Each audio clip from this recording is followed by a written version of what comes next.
What a beautiful day to celebrate Filipino flavors, community, and identity right here in the heart of Stuttgart. It is indeed a great joy to gather kasama mga kababayan, mga German friends and partners. This celebration speaks volumes about the strength of the Filipino community in Germany. Ang ating kakayahan na mag-organize, makipag-ugnayan, at buong tapang na ibahagi ang ating pagkatao sa mundo. Bawat pagsibol may dalang hiwaga, nagmumula sa atin ang pag-asa. Bawat isa ay mayroong halaga, oras natin ngayon, ito na ang panahon. Simula. Just amazing to be here. What a great festival. Welcome to the city of Stuttgart, and I'm so happy that you decided to choose Stuttgart as a city to organize and to celebrate this festivity.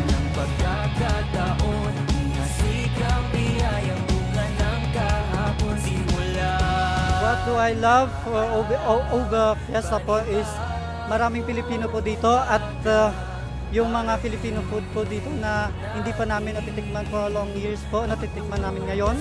This is my first time. Okay naman.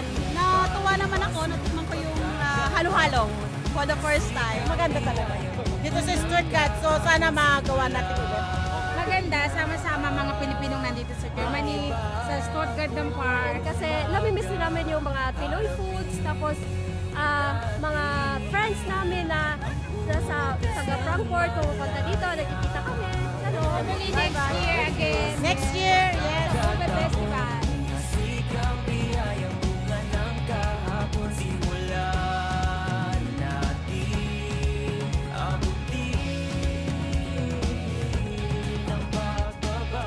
Welcome to Ube Fiesta, mga kapamilya! It's my first time to perform here in Germany. Ang daming tao, grabe. Kumusta po kayong lahat? Pakasaya ko po dahil nakapiling ko po kayo ngayong araw nito. It's my first time Ube Fiesta.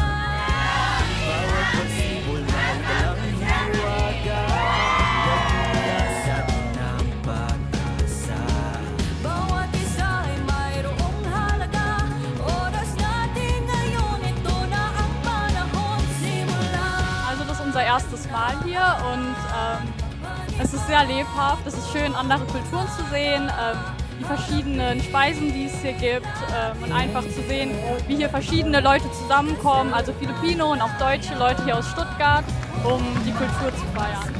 Richtig geil, I love Philippines.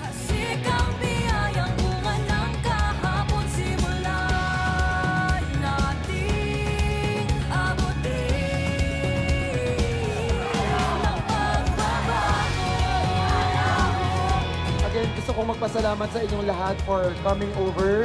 Maraming salamat po sa bumubuo ng Ube Fiesta 2025 dito po sa Stuttgart.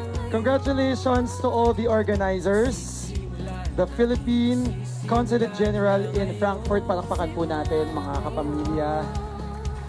Of course, headed by Consul General Marie Yvette Banzon Abalos. Maraming salamat po. Philnity, the Honorary Consulate of the Philippines in Stuttgart, Germany, headed by Consul Axel Numar, and of course, leaders of the various Filipino community. Maraming salamat.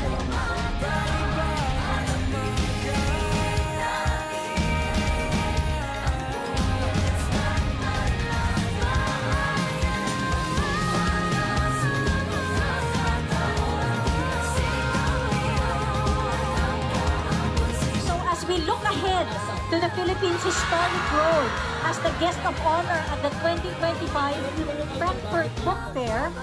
We know that Ube Fiesta is part of something much larger. Maraming salamat, Stuttgart, for opening your arms and hearts. So, mabuhay po tayong lahat. I wish you a very happy and exciting and enjoyable Ube Fiesta dito sa Stuttgart. Maraming salamat.